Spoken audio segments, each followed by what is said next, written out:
Un habitant de Lugos vous le dira sans détour. N'allez plus au centre du bourg chercher du pain, il n'y a plus rien. Pas d'explication, pas de nuance.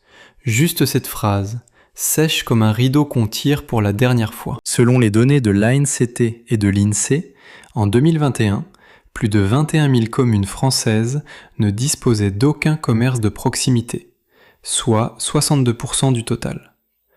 En 1980, ce chiffre était de 25%.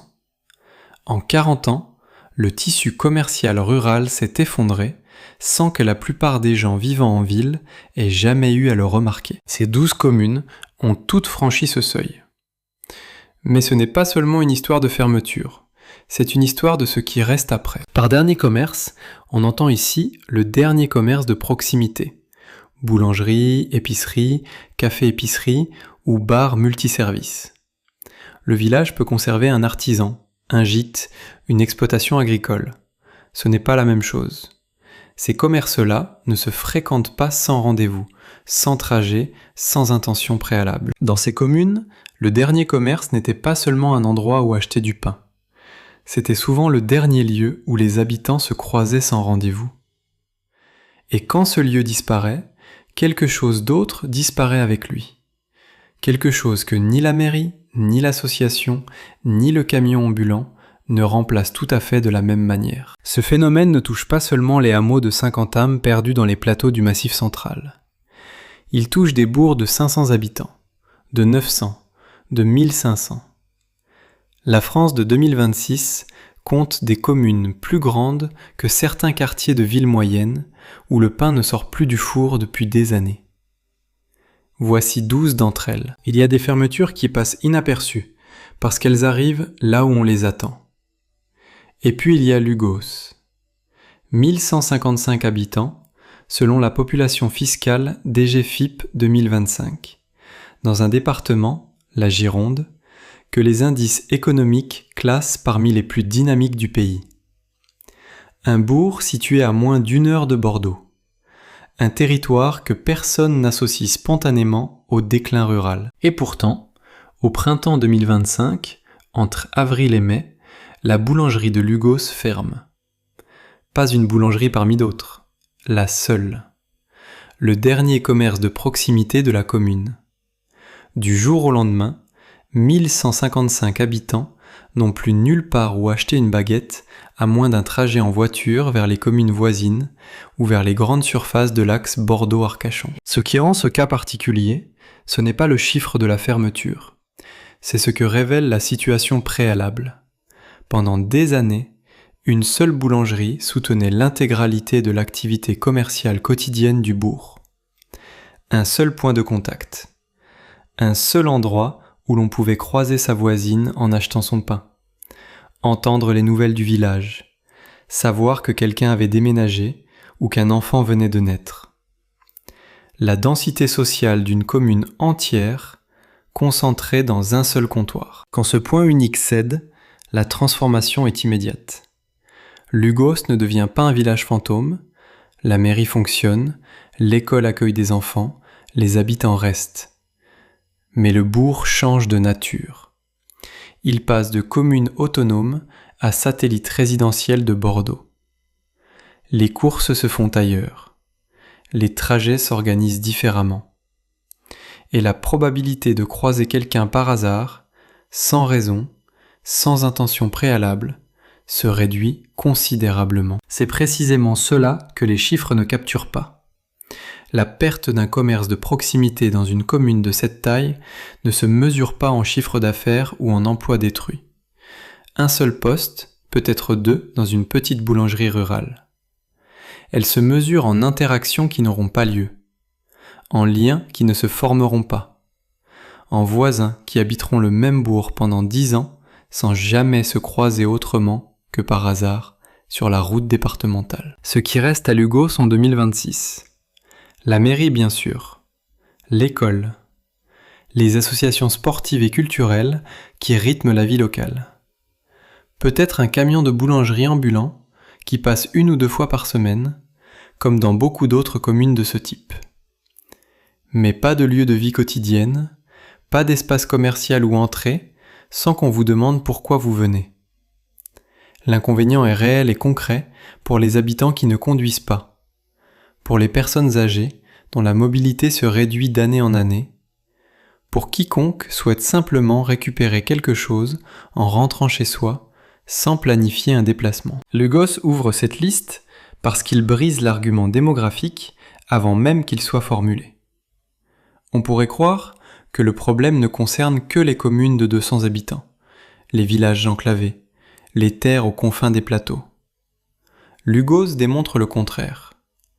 Plus de 1000 habitants, département dynamique, proximité d'une métropole régionale, et le commerce de proximité a disparu au printemps 2025. La logique économique du commerce rural obéit à d'autres règles que celles de la démographie simple. À Saint-Frimbault, dans l'Orne, il ne s'agit pas d'une fermeture anonyme. Le nom s'appelle Guylaine Martinez.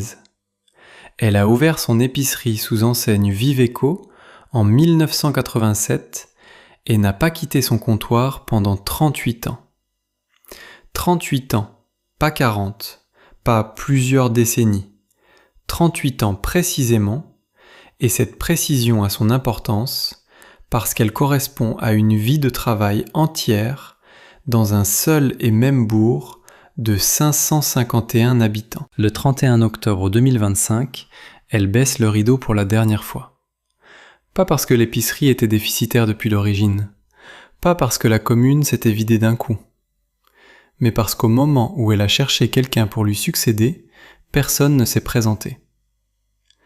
38 ans à constituer un tissu de fidélité locale, à connaître les habitudes de chaque famille du bourg, à maintenir ouverte une porte que d'autres auraient fermée bien avant. Et au bout du compte, ce capital humain et commercial ne se transmettait pas. C'est le paradoxe des commerces de proximité ruraux les plus solides. Leur longévité tient souvent à l'investissement personnel d'un individu dont l'engagement compense structurellement la faiblesse du modèle économique. Quand cet individu part, ce n'est pas seulement un fonds de commerce qui change de main.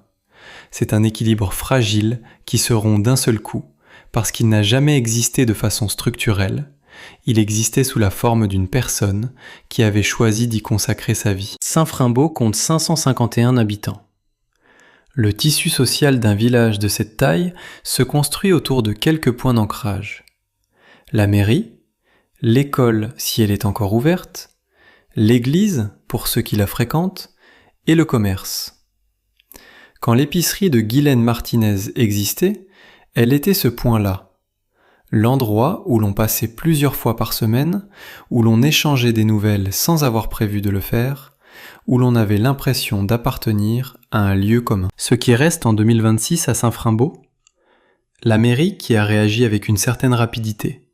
Elle a acquis le foncier, le local de l'ancienne épicerie, pour y développer un projet de commerce multiservice intégrant également des services pour les cyclotouristes, dans un secteur normand qui attire un certain flux de randonneurs. C'est une réponse institutionnelle, et elle est réelle. Mais le délai minimum annoncé est de 18 mois. 18 mois pendant lesquels les habitants de Saint-Frimbault font leurs courses ailleurs, empruntent la voiture pour des achats qu'ils faisaient autrefois à pied, et apprennent à vivre sans ce lieu de rencontre informel. L'inconvénient de ce projet communal est structurel. Un commerce multiservice géré par la mairie ou adossé à une structure publique n'a pas la même spontanéité relationnelle qu'un commerce privé géré par quelqu'un dont c'est le gagne-pain et le projet de vie. La dimension humaine change, les horaires changent, la disponibilité change, et la clientèle, qui avait ses habitudes depuis 38 ans, doit reconstruire un usage à partir de zéro, avec une infrastructure nouvelle qui n'est pas encore née. Checkpoint A. 2 commerces fermés. Dans les deux cas, la commune fonctionnait encore. Mairie, habitants, vie associative. Ce qui a disparu, c'est l'espace non planifié. Mais le cas suivant ajoute une dimension que les deux premiers n'ont pas. Là-bas, le commerce a rouvert. Et 9 mois après, il a refermé. Quelqu'un a essayé. Et ça n'a pas suffi. Ancines, 942 habitants dans la Sarthe. Le cas ici n'est pas celui d'une fermeture sèche sans suite. C'est quelque chose de plus difficile à regarder. Une tentative de sauvetage qui échoue. En mai 2025, le café d'Ancine rouvre ses portes après une fermeture précédente. Quelqu'un a décidé de tenter l'aventure, de reprendre un lieu, de relancer une activité, de redonner à la commune ce point de contact quotidien qu'elle avait perdu. En février 2026, soit 9 mois plus tard, le café annonce sa fermeture définitive. 9 mois. L'été, quelques mois de la rentrée, et puis le rideau tombe une nouvelle fois. Pas parce que la commune ne voulait pas que le café existe. Selon toute probabilité, les habitants souhaitaient sincèrement son maintien. Mais le souhait ne se convertit pas automatiquement en consommation suffisante pour faire tourner un projet. C'est la tension au cœur du commerce rural de proximité. Il y a une demande d'existence et une demande d'usage. Les deux ne se recoupent pas toujours. Une commune peut vouloir son café, en ressentir l'absence comme une perte réelle, et ne pas consommer suffisamment pour que le chiffre d'affaires soutienne un ménage. La mobilité automobile a modifié les habitudes au point que même les habitants qui apprécient le commerce local font une part substantielle de leurs achats lors de trajets vers les villes voisines, les hypermarchés, les zones commerciales de périphérie. La géographie de la Sarthe n'aide pas. Ancine se situe dans l'arrondissement de Mamers, un territoire où les distances vers les pôles commerciaux sont suffisamment courtes pour que l'habitant motorisé ait peu d'incitation à réorienter ses habitudes. Et les habitants d'Ancine, comme dans la plupart des communes rurales de cette strate démographique, sont en grande majorité motorisés. Le café existe donc dans un contexte où sa clientèle naturelle a accès à des alternatives commodément situées sur ses trajets quotidiens. Ce qui reste en 2026 à Ancine, c'est un local commercial vide pour la deuxième fois, et une commune qui a vécu 2 fermetures du même endroit. La mairie est là, l'école fonctionne, les associations continuent leur travail. Mais l'expérience de la reprise qui n'a pas tenu laisse une trace particulière dans la mémoire collective d'un bourg. Il est plus difficile de trouver un repreneur après un échec qu'avant. L'échec visible refroidit les vocations potentielles. Les 9 mois d'Ancine ne sont pas seulement une statistique. Ils sont un signal envoyé à quiconque envisagerait de tenter l'aventure dans des conditions similaires. L'honest drawback est ici économique et irréductible. Le modèle du café-restaurant rural dans une commune de moins de 1000 habitants ne dégage pas de revenus suffisants pour un porteur de projet seul, sauf à y voir un projet de vie assumé sur le long terme avec des revenus complémentaires ou un patrimoine propre qui amortit les premières années déficitaires. C'est un engagement personnel et financier que peu de candidats acceptent de prendre en pleine connaissance de cause. 388 habitants dans les Côtes-d'Armor. Ce n'est pas le chiffre de population qui retient d'abord l'attention à Saint-Thélot. C'est l'autre chiffre, plus d'1 siècle. Plus de 100 ans d'activité commerciale ininterrompue dans le même local, fermé en mai 2025. Un commerce qui avait traversé les 2 guerres mondiales, les années de déprise agricole, le rural exodus des années 1950 et 1960, la montée de la grande distribution dans les années 1980 et 1990, et qui a fini par céder, non pas sous l'effet d'une catastrophe, mais simplement parce que la logique économique du commerce de proximité rural est devenue, au tournant de ce siècle, structurellement difficile à maintenir. Plus d'1 siècle, c'est une durée qui dépasse le cadre d'une vie humaine ordinaire. C'est plusieurs générations de familles qui ont poussé la même porte, salué le même type de visage derrière le même comptoir, entendu les mêmes nouvelles du bourg dans les mêmes échanges de quelques minutes. Un commerce centenaire, dans un village breton de cette taille, c'est quelque chose qui structure la mémoire collective du lieu de façon beaucoup plus profonde qu'un commerce récent. Il fait partie du paysage mental des habitants avec la même évidence que l'église ou la mairie. En mai 2025, cette continuité s'arrête. Ce qui suit n'est pas un vide total, et c'est là que Saint-Thélot introduit une logique nouvelle dans cette liste. la réponse communautaire prend la forme d'un bar associatif, ouvert courant 2025-2026. Pas un commerçant qui reprend le fonds, une association qui crée un lieu géré collectivement, avec une gouvernance différente, une économie différente, une logique différente. La distinction est importante. Un commerce privé est tenu par quelqu'un pour qui la rentabilité est une condition de survie, professionnelle et personnelle. Un bar associatif est tenu par un collectif pour qui l'existence du lieu est en elle-même l'objectif. Les horaires peuvent être plus restreints, la gamme des produits est souvent plus limitée, la continuité dépend du renouvellement des bénévoles actifs, avec tout ce que cela implique de fragilité à moyen terme. Mais le lieu existe, il est ouvert, et il remplit, au moins partiellement, la fonction sociale qui avait disparu. Ce qui reste à Saint-Élo en 2026, c'est donc ce bar associatif, premier exemple dans cette liste d'une reprise par structure non marchande, ainsi que la mairie, l'église et le reste de la vie associative locale. Ce qui manque, c'est la permanence d'un service commercial structuré, la certitude que quelqu'un sera là tous les jours de la semaine à heure fixe avec du pain, du lait, quelques provisions. Un bar associatif ouvert le vendredi soir et le samedi matin ne remplace pas une épicerie ouverte 6 jours sur 7. L'inconvénient structurel de Saint-Élo tient à sa démographie. 388 habitants, c'est un seuil critique en dessous duquel la viabilité économique d'un commerce alimentaire quotidien devient très difficile à atteindre sans subvention. Le bar associatif est une réponse créative et réelle à ce seuil, mais il ne résout pas l'équation de fond. Il la contourne provisoirement grâce à l'engagement bénévole. Quand les bénévoles s'épuisent ou vieillissent, la question revient entière. L'automne 2024 à Fercé-sur-Sarthe. 589 habitants dans l'arrondissement de La Flèche. Au bout du pont ferme ses portes en octobre. Ce n'est pas seulement un café, ni seulement une épicerie, ni seulement un restaurant. C'est les trois à la fois. Bistrot, épicerie, restaurant, le format multiservice que de nombreuses communes rurales ont adopté précisément parce qu'aucun des trois usages seuls ne génère suffisamment de revenus pour soutenir une activité, mais que les trois ensemble, combinés dans un lieu unique, peuvent atteindre un équilibre fragile. Au bout du pont était l'unique commerce de la commune. Quand il ferme, Fercé-sur-Sarthe perd d'un coup son seul café, son seul point d'approvisionnement alimentaire local et son seul restaurant. C'est une perte triple dans un seul événement.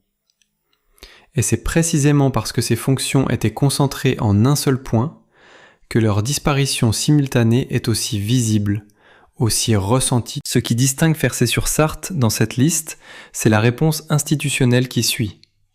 En 2025, la commune entre en contact avec le réseau 1000 cafés, un dispositif national conçu pour soutenir la reprise ou la création de cafés dans les communes rurales de moins de 3500 habitants dépourvues de commerce. L'existence même de ce réseau national est un aveu d'échelle. Le problème est suffisamment répandu pour justifier une politique publique dédiée, avec des financements, un accompagnement méthodologique et une identification systématique des communes concernées. Mais le réseau 1000 cafés n'est pas une baguette magique. Il propose un cadre, un appui technique et parfois un financement d'amorçage. Il ne peut pas créer la clientèle là où elle n'est pas suffisamment dense. Il ne peut pas transformer les habitudes de mobilité d'habitants qui font leurs courses depuis 10 ans dans un hypermarché à 20 minutes. Il ne peut pas non plus garantir que le porteur de projet qui s'installe, souvent une personne venue d'ailleurs, avec un projet de vie à la campagne, tiendra sur la durée dans un contexte économique structurellement fragile. Ce qui reste à Fercé-sur-Sarthe en 2026, c'est un projet en cours, une tentative de relance via ce dispositif national ou une initiative locale dont les contours restent à stabiliser au moment où ces lignes sont écrites. La mairie est présente, les structures publiques fonctionnent, et l'espoir d'une réouverture n'est pas abandonné. Mais le local de Au bout du pont est vide depuis l'automne 2024, et chaque mois supplémentaire de vacances augmente la probabilité que les habitudes des habitants se réorganisent définitivement autour d'autres pôles. L'honnêteté oblige à nommer l'inconvénient principal de ce type de relance. Les réouvertures soutenues par des dispositifs nationaux ont un taux de survie à 5 ans qui reste modeste.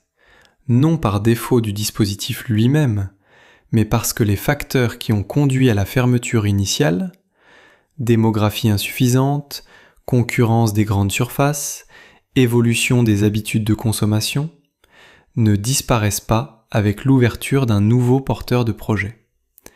Ils sont toujours là, en arrière-plan, attendant la première saison creuse. À quelques kilomètres seulement d'Ancines, dans le même arrondissement de Mamers, Berfay illustre une mécanique différente et peut-être plus insidieuse, la chute en cascade. 341 habitants en 2025 selon les données DGFiP. Un restaurant d'abord, puis une boulangerie. Les 2 seuls commerces de la commune. L'un ferme en premier, l'autre suit peu de temps après. Ce n'est pas une coïncidence. Dans une commune de moins de 400 habitants, chaque commerce survit en partie grâce au flux que génèrent les autres. Le client qui entre dans la boulangerie est parfois celui qui s'arrête ensuite au restaurant pour un café.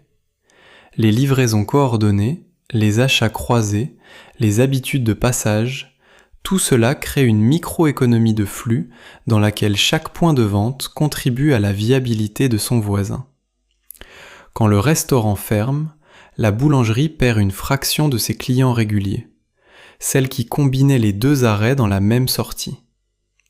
Cette fraction peut sembler infime. Elle peut suffire à basculer un équilibre déjà précaire. C'est le principe de la masse critique commerciale. En dessous d'un certain seuil de densité, les commerces ne sont plus en concurrence. Ils sont en symbiose. Leur survie collective dépend de la survie de chacun. Et quand la symbiose se rompt, l'effet n'est pas simplement additionnel. Il est accéléré, amplifié. Le deuxième commerce tombe plus vite qu'il ne l'aurait fait seul, parce que le premier l'a fragilisé en disparaissant. Berfay se retrouve donc en 2025 sans aucun commerce de proximité d'aucune sorte. Pas de boulangerie, pas de restaurant, pas d'épicerie, pas de café. 341 habitants qui doivent parcourir plusieurs kilomètres pour tout achat alimentaire ou toute consommation de restauration. Dans une commune aussi petite, c'est l'intégralité des achats quotidiens qui se déportent vers l'extérieur. Vers Mamers, vers les communes voisines mieux dotées, vers les axes commerciaux de la région. Ce qui reste à Berfay, la mairie fonctionne. L'église est là. La vie associative existe probablement, comme dans la plupart des communes rurales de cette taille, sous la forme de quelques associations sportives ou culturelles qui maintiennent une forme de lien collectif. Peut-être un service de camion ambulant qui passe à intervalles réguliers. Une boulangerie itinérante, un primeur sur roue, un distributeur automatique de pain installé par la commune, ou une intercommunalité. Ces solutions existent et elles ont leur utilité. Mais elles ne reconstituent pas le lieu de rencontre informel. On ne croise pas quelqu'un dans un distributeur automatique. L'inconvénient de Berfay est cumulatif. Après 2 fermetures successives, la commune envoie involontairement un signal aux porteurs de projets potentiels. Un local commercial vide dans un village est une chose. 2 locaux vides, après une chute en cascade documentée, c'est un signal plus difficile à ignorer pour quiconque évalue la viabilité d'une reprise.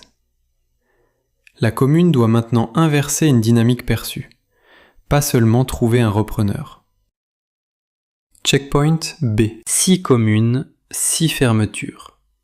Dans certains cas, une reprise a été tentée. Dans d'autres, la cascade a tout emporté. Mais voici une dimension que les 6 premières n'ont pas encore rencontrée. Un lieu avec une identité touristique forte, un patrimoine reconnu, des visiteurs chaque saison et pourtant 0 commerce depuis 2021. Le tourisme ne suffit pas à alimenter une boulangerie. La preuve arrive maintenant. Gatteville-le-Phare. Le nom dit tout, ou presque. Le phare. 477 habitants dans la Manche, sur la pointe nord-est du Cotentin, avec l'un des phares les plus emblématiques de Normandie, qui domine le paysage depuis 2 siècles. Un lieu avec une identité visuelle forte, reconnaissable, aimée. Le genre d'endroit dont on voit des photographies dans les calendriers régionaux et sur les cartes postales en rotation dans les offices de tourisme de la côte. Le 14 mars 2021, la boulangerie-épicerie de Gatteville-le-Phare ferme définitivement. C'est le dernier commerce de la commune. Depuis cette date, 477 habitants vivent dans une commune sans aucun commerce de proximité, ni boulangerie, ni épicerie, ni café, ni bistrot. Le phare est toujours là. Les touristes viennent toujours en saison pour le photographier, monter ses 248 marches, regarder la pointe de Barfleur depuis sa lanterne. Et le lendemain, ils repartent. Vers les communes voisines, où il y a encore un endroit où acheter un sandwich. C'est l'illusion que Gatteville-le-Phare démonte avec précision. L'attractivité touristique ne génère pas automatiquement une activité commerciale viable à l'année. Le flux touristique est saisonnier, concentré sur quelques semaines entre juin et septembre, presque inexistant le reste de l'année. Une boulangerie rurale qui dépend du tourisme estival pour compenser la faiblesse de sa clientèle résidente permanente est une boulangerie dont le modèle est structurellement instable. Les mois d'hiver sur le Cotentin, où le vent souffle du large et où les 477 habitants restent chez eux, ne sont compensés par aucune carte postale. Il faudrait aussi comprendre la géographie sociale de cette commune. Beaucoup de résidents du Cotentin côtier sont des retraités ou des actifs qui travaillent dans les pôles proches, Cherbourg, Valognes, Saint-Pierre-Église. Ces actifs achètent leurs provisions sur leur trajet domicile-travail, dans des supermarchés ou des commerces situés dans les communes traversées. La boulangerie de Gatteville n'est pas sur leur route de retour. Elle suppose un détour, un arrêt supplémentaire, une habitude à construire volontairement. Et cette habitude, dans un contexte où l'alternative est à quelques minutes de route, ne se construit pas spontanément. Ce qui reste à Gatteville-le-Phare en 2026, le phare bien sûr, et tout l'écosystème touristique qui l'entoure en été, visites guidées, sentiers côtiers, pêcheries. La mairie fonctionne. L'église de Gatteville, elle aussi remarquable, attire ses propres visiteurs. Mais pour les habitants permanents, les 477 qui vivent là à l'année, le quotidien sans commerce de proximité dure depuis 5 ans. 5 ans à organiser chaque repas, chaque achat, chaque imprévu culinaire autour d'un trajet en voiture. L'honest drawback est géographique et saisonnier.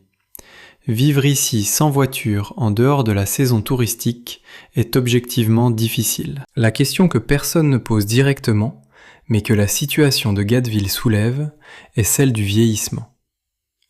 Dans une commune côtière normande de cette taille, la part de résidents âgés est significative. Et ce sont précisément les personnes dont la capacité à conduire diminue progressivement, dont les déplacements se réduisent, et pour qui la présence d'un commerce de proximité à distance de marche n'est pas un confort, mais une condition de l'autonomie. Ce n'est pas une extrapolation, c'est l'arithmétique démographique ordinaire d'un bourg rural côtier en 2026. Si Lugos brisait l'argument démographique en début de liste, Gonneville-le-Theil l'achève. 1549 habitants selon la population fiscale DGFiP 2025. C'est la commune la plus peuplée de cette liste. Et pourtant, depuis janvier 2023, la boulangerie de Le Theil, présentée comme le dernier commerce de la commune déléguée, a fermé ses portes. 1549 habitants, aucune boulangerie. Ces deux données, placées côte à côte, peuvent ressembler à une erreur. Ce n'est pas une erreur. Gonneville-le-Theil est une commune nouvelle, ce type de structure administrative créée par fusion de communes distinctes qui a proliféré en France depuis la loi NOTRe de 2015. Une commune nouvelle peut rassembler plusieurs milliers d'habitants sur un territoire vaste avec des centres-bourgs distincts dont certains sont bien dotés en services et d'autres non. Ce n'est pas parce qu'une commune nouvelle dépasse les 1500 habitants qu'elle constitue un bassin de vie commercial cohérent. Les habitants peuvent être répartis sur plusieurs hameaux, distants de plusieurs kilomètres, sans densité suffisante, en aucun point précis pour soutenir un commerce. La boulangerie de l'Auteuil fermée en janvier 2023. C'est le commerce du centre-bourg historique de l'une des communes fusionnées. Un point de service qui desservait une fraction de la population totale, pas l'ensemble. Et c'est précisément ce point qui rend le chiffre de 1549 habitants moins rassurant qu'il ne paraît. La masse démographique de la commune nouvelle ne se traduit pas en clientèle accessible pour un commerce situé dans l'un de ses centres-bourgs secondaires. Ce qui reste à Gonneville-le-Theil en 2026. Une commune nouvelle, avec ses mairies déléguées, ses services publics, sa vie associative. Peut-être une école dans l'un des bourgs. Peut-être un service de restauration scolaire. Mais pour les habitants de l'Auteuil spécifiquement, la fermeture de janvier 2023 a marqué la fin d'un service commercial de proximité dans leur cœur de bourg. Et depuis cette date, ce qui était le centre actif d'un village est devenu un centre résidentiel dépendant des communes voisines pour ses besoins alimentaires quotidiens. L'inconvénient ici est systémique. La création de communes nouvelles permet des économies d'échelle administrative, une meilleure gestion des services publics, une capacité d'investissement communal plus forte. Mais elle ne résout pas, et parfois complique, l'équation du commerce de proximité dans les centres-bourgs fusionnés. Le sentiment d'appartenance locale se recompose difficilement quand le boulanger le plus proche est dans le bourg voisin, rebaptisé commune déléguée de la même entité administrative. La géographie administrative a changé. La géographie des courses, elle, reste celle des trajets en voiture. Demandez à quelqu'un qui habite l'Auteuil depuis 30 ans ce que la fermeture de janvier 2023 a changé dans sa semaine. La réponse ne portera probablement pas sur le pain lui-même. Une baguette de plus ou de moins, on s'organise. Elle portera sur les 20 minutes du matin où l'on s'arrêtait, où l'on croisait le même visage depuis 10 ans, où l'on entendait ce qui se passait dans le bourg avant de commencer sa journée. Ce type d'information circule maintenant par WhatsApp ou par les groupes Facebook de communes. C'est pratique. Ce n'est pas la même chose. Checkpoint C, 8 communes. Dans certaines, une mairie réagit, un projet émerge, un bar associatif ouvre. Mais les 4 suivantes forcent une autre question. Que fait-on quand la réponse tarde non pas 18 mois, mais 2 ans, 10 ans, 40 ans? Le cas qui arrive maintenant a attendu 2 ans avant qu'une mairie cherche activement un porteur de projet. 2 ans de silence dans un bourg entouré d'un parc naturel régional. 877 habitants dans la Loire, dans l'arrondissement de Saint-Étienne. Doisieux se situe dans le parc naturel régional du Pilat. Ce territoire vallonné entre la plaine du Forez et les gorges du Rhône, traversé de sentiers de randonnée et apprécié comme résidence secondaire ou première par des actifs qui cherchent à quitter l'agglomération stéphanoise sans en perdre l'accessibilité. Un cadre que les brochures touristiques qualifient d'exceptionnel. Un paysage de collines boisées, de prairies, de fermes en pierre locale. En 2021, la boulangerie ferme. C'est le dernier commerce du centre-bourg. Et le parc naturel régional, les sentiers, l'attractivité pour les randonneurs et les résidents secondaires, rien de tout cela ne génère spontanément un repreneur. 2 ans s'écoulent. En 2023, France 3 documente la situation. La commune cherche activement un couple pour reprendre et gérer un bar-restaurant dans le bourg. La mairie s'est mobilisée. Elle ne cherche pas seulement un locataire ou un investisseur. Elle cherche une présence humaine, des gens qui veuillent habiter là et faire de ce lieu leur projet de vie. C'est une image qui dit beaucoup sur la nature de la solution que les communes rurales tentent désormais de construire. Trouver un commerçant, c'est trouver quelqu'un dont le projet personnel et professionnel s'aligne avec les besoins d'un bourg de 877 habitants dans la Loire. Ce n'est pas une offre d'emploi standard, c'est une proposition de vie entière dans un contexte particulier, avec des revenus incertains, une clientèle à construire et une visibilité médiatique qui peut attirer des candidats, ou qui peut souligner, à leurs yeux, la difficulté structurelle du projet. L'Honest-Drawback de Doisieux est géographique autant qu'économique. Le Pilat est un parc naturel régional, ce qui signifie des contraintes urbanistiques et architecturales plus strictes que dans les communes ordinaires. Les transformations d'un local commercial doivent respecter certaines normes qui peuvent alourdir les coûts d'installation. Et la clientèle de résidents secondaires, aussi appréciable soit-elle pour un café en été, reste par définition absente une large partie de l'année, précisément pendant les mois d'hiver où un bar-restaurant rural a le plus besoin de sa clientèle régulière pour équilibrer ses comptes. Ce qui reste à Doisieux en 2026, la démarche active de la mairie, la médiatisation via France 3 en 2023 et probablement des suites à ce processus dont les contours restent à confirmer au moment de cette narration. La commune n'a pas abandonné l'idée d'un commerce. Elle cherche. Mais elle cherche depuis 2021 sans avoir encore trouvé une solution stable. 5 ans de recherche active dans un cadre paysager que beaucoup considèrent comme une ressource précieuse, sans qu'aucun porteur de projet n'ait transformé cet intérêt en ouverture durable. C'est une donnée à prendre au sérieux. Ce que Doisieux illustre, c'est la limite de l'attractivité paysagère comme argument commercial. Un parc naturel régional attire des visiteurs et des habitants pour la qualité de vie. Il n'attire pas nécessairement les artisans, les commerçants, les entrepreneurs ruraux, dont les biens et services sont précisément ce qui rendrait ce cadre de vie pleinement fonctionnel pour ses résidents permanents. L'attractivité et la viabilité commerciale sont deux logiques différentes qui ne se renforcent pas automatiquement. Il y a une temporalité particulière dans l'histoire de Saint-Denis-le-Fermant, dans l'Eure, arrondissement des Andelys. 522 habitants en 2025. Et vers 2013, le dernier commerce de la commune ferme. Pas en 2021, pas en 2024, vers 2013. Cela fait 10 ans de silence commercial, documenté, avant qu'une réponse institutionnelle ne se structure véritablement. Ce délai est lui-même un enseignement. Il montre que le temps de réaction collective à la perte d'un commerce de proximité rurale est structurellement plus long que le temps de dégradation sociale qu'entraîne ce même SIER. Les habitudes se réorganisent, les habitants s'adaptent, la commune continue de fonctionner, sans que personne ne déclenche formellement un processus de relance.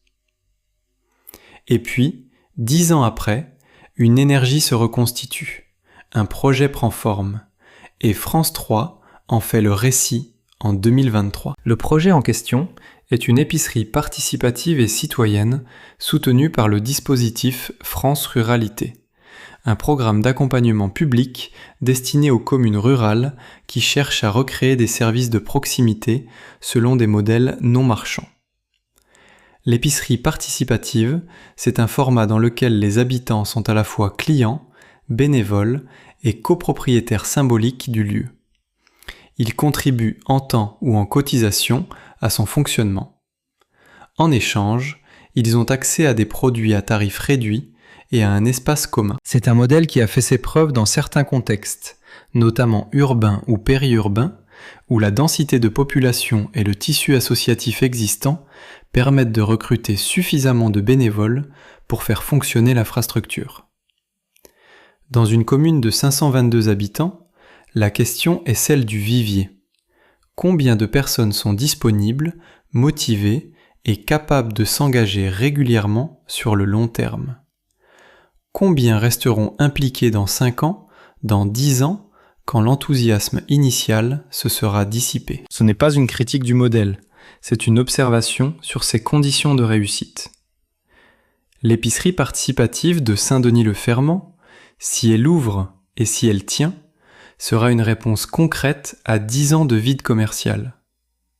Ce sera aussi la preuve que la réponse à la perte d'un commerce privé peut être une infrastructure collective, mais que cette infrastructure exige un niveau d'engagement civique que toutes les communes ne peuvent pas maintenir dans la durée. Ce qui reste à Saint-Denis-le-Fermant en 2026. Une mairie active, un projet en gestation avec appui public et 10 années de pratiques alternatives déjà intégrées dans les habitudes des habitants. Ces habitants savent faire leurs courses ailleurs. Ils savent s'organiser sans commerce local. La question n'est plus de savoir s'ils survivent sans épicerie. Ils l'ont prouvé pendant une décennie. La question est de savoir ce que le retour d'un lieu commercial changerait dans leur rapport au bourg, à leurs voisins, à leur sentiment d'appartenir à une communauté fonctionnelle plutôt qu'à un regroupement résidentiel. Aucun des cas précédents ne prépare tout à fait à Firfol. 376 habitants dans le Calvados, arrondissement de Lisieux. Le dernier commerce du bourg ferme dans les années 1980. 40 ans. 4 décennies sans un seul commerce de proximité dans le bourg. Des générations entières d'habitants de Firfol sont nés, ont grandi, ont eu des enfants et n'ont jamais connu leur propre village avec une boulangerie, une épicerie, un café ou acheter quelque chose en rentrant chez eux. Il faut s'arrêter sur cette durée. 40 ans, ce n'est pas une longue transition vers une solution.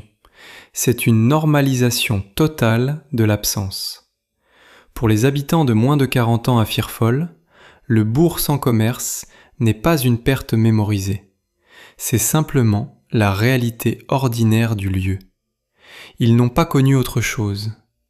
Il n'y a pas de nostalgie possible quand il n'y a pas de souvenir personnel d'un état antérieur. Le vide commercial est devenu, pour une part substantielle de la population, le seul état connu. Et pourtant, en 2026, quelque chose change. Un salon de coiffure ouvre dans l'ancienne école du village. C'est la première transaction commerciale quotidienne possible à Firfol depuis 40 ans. La première fois depuis les années 1980 qu'un habitant peut payer pour un service dans son propre bourg. Ce n'est pas une boulangerie, ce n'est pas une épicerie, ce n'est pas un café. C'est une chaise de coiffeur dans un local qui servait autrefois à l'éducation des enfants du village. La symbolique est double. D'abord, ce qui revient ne ressemble pas à ce qui est parti. Dans les années 1980, Firfol avait probablement un ou plusieurs commerces alimentaires, peut-être un café ou une auberge. Ce qui revient en 2026, c'est une activité de service personnel, un soin, un moment de présence et d'attention, dans un local recyclé. La commune n'a pas retrouvé son commerce. Elle a trouvé une autre forme de lieu de proximité, radicalement différente, qui répond à d'autres besoins, mais qui crée néanmoins un espace où les gens peuvent se retrouver. Car c'est aussi cela, un salon de coiffure dans un village. Un lieu où l'on passe du temps, où l'on parle, où l'on entend des nouvelles, où quelqu'un vous connaît par votre prénom et votre coupe habituelle. Ce n'est pas le même registre de service qu'une boulangerie ou une épicerie. On n'y va pas tous les jours, mais on y va régulièrement.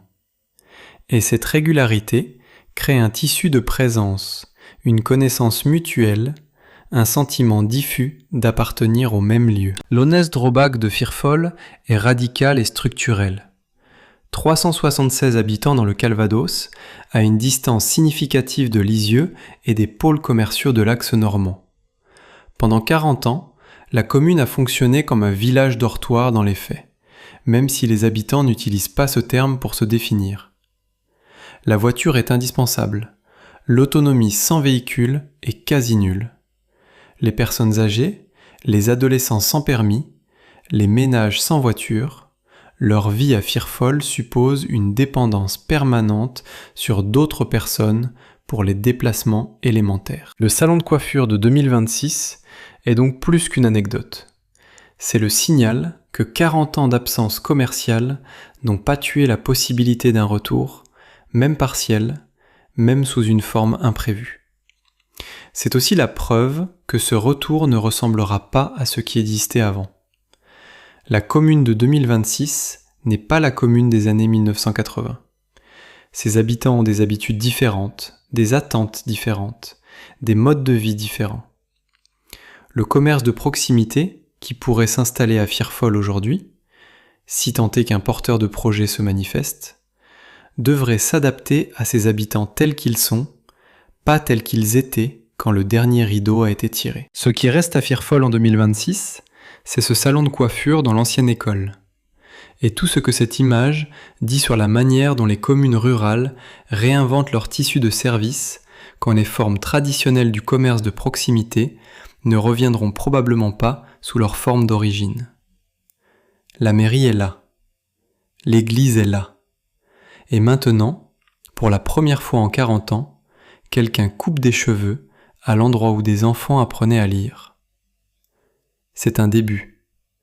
C'est aussi une mesure de l'ampleur de ce qui a disparu. Voici le point d'arrivée de cette liste. Étroussat, dans l'Allier, arrondissement de Vichy. 672 habitants en 2025, selon les données DGFiP.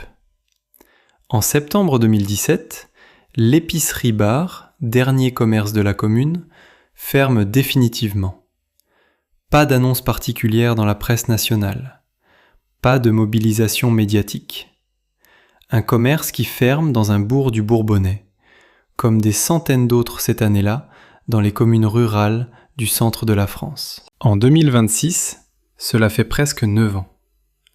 9 années sans un seul commerce de proximité à Étroussat. Pas de reprise par un commerçant privé. Pas de bar associatif. Pas d'épicerie participative. Pas de projet communal documenté. Pas de passage dans la liste des lauréats du réseau 1000 cafés. Pas de reportage France 3 sur un couple cherché par la mairie. Le silence commercial est devenu la norme administrative du lieu. C'est précisément cela qui distingue Étroussat de tous les autres cas de cette liste. Partout ailleurs, il y a un après, une initiative, un projet, un format alternatif, une structure associative, un dispositif public, une réouverture fragile, une mairie qui cherche. À Étroussat, le « ce qui reste » du titre est la réponse la plus sobre possible. Ce qui reste, c'est la commune elle-même, sans commerce, depuis presque une décennie. La vie continue. Les habitants font leurs courses ailleurs. La situation s'est stabilisée autour de l'absence. Il serait facile et inexact de présenter Étroussat comme un village mort. Les 672 habitants n'ont pas quitté le bourg. La mairie fonctionne. L'église Saint-Jean-Baptiste est toujours debout sur la place. Il y a probablement une école, ou un accès à une école, dans une commune proche, via le regroupement pédagogique intercommunal qui structure une grande partie de la scolarisation rurale dans l'Allier. La vie sociale existe sous d'autres formes. Fêtes de village, associations, conseils municipaux, réunions. Ce qui manque est plus précis que la vie. Ce qui manque, c'est le lieu non planifié. L'épicerie-bar d'Étroussat, jusqu'en septembre 2017, était l'endroit où l'on entrait pour acheter du pain, du tabac, un timbre, une bouteille, et où l'on restait 20 minutes parce qu'on croisait quelqu'un. Ce fonctionnement accidentel, cette densité de présence informelle qui se produisait sans qu'on l'ait voulu, c'est précisément ce que ni la mairie, ni l'église, ni l'association ne peuvent reproduire. Ces lieux-là ont une fonction, une temporalité, une logique propre. On y vient avec une intention. On n'y entre pas par hasard. L'épicerie-bar, le café, la boulangerie, ces commerces avaient une caractéristique unique dans le tissu de la vie rurale. Ils créaient des rencontres non intentionnelles entre des personnes qui n'avaient pas planifié de se voir. C'est cette fonction-là qui est irremplaçable. Pas le pain lui-même, pas la consommation, pas même le service. La rencontre fortuite. L'information qui circule de bouche à oreille avant d'arriver nulle part. La connaissance mutuelle qui se construit par accumulation de petites présences partagées sur des années. À Etroussa, cette fonction n'existe plus depuis septembre 2017.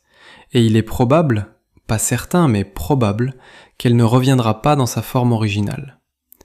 Le modèle économique de l'épicerie-bar dans une commune de 672 habitants du Bourbonnais, en 2026, est celui d'un projet qui demande un engagement personnel, financier et humain difficile à trouver. Pas impossible, mais difficile.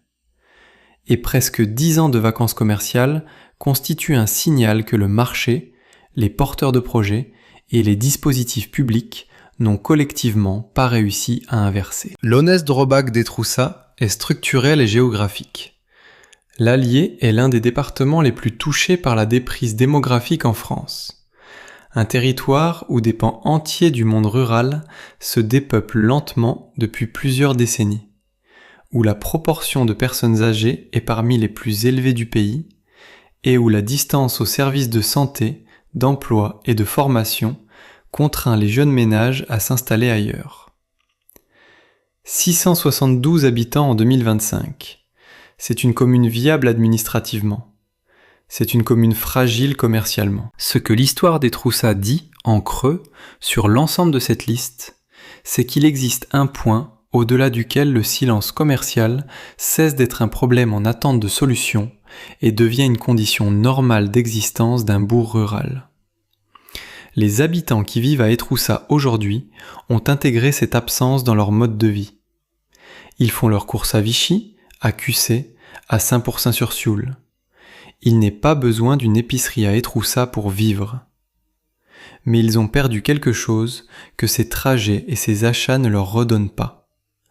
La possibilité d'être, par hasard, au même endroit que quelqu'un d'autre, sans avoir prévu d'y être. C'est le bilan d'Etroussa en 2026. Presque 9 ans sans commerce.